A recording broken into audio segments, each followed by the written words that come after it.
We're going to use the leg press setup on the machine to perform a calf exercise on the foot plate. Now, this range of motion adjustment that's down here on the bottom, you can let it go as far back up the rail here as it'll lock, the very final hole.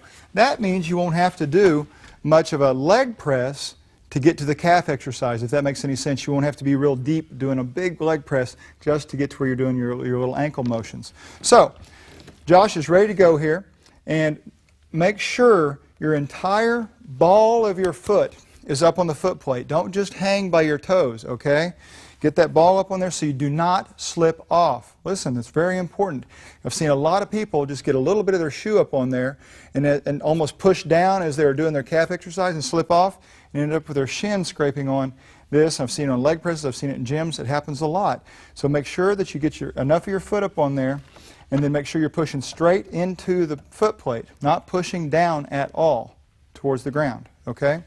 Now, the big trick here is to use the calves to control into dorsiflexion. In other words, his heels are going towards the machine, being pulled by the resistance over there.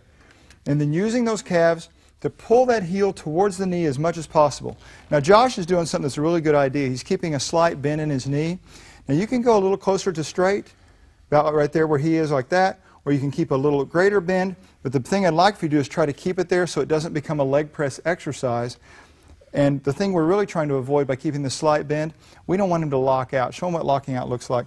When we do that, we really don't want that stress on the knee while we're trying to work our calves.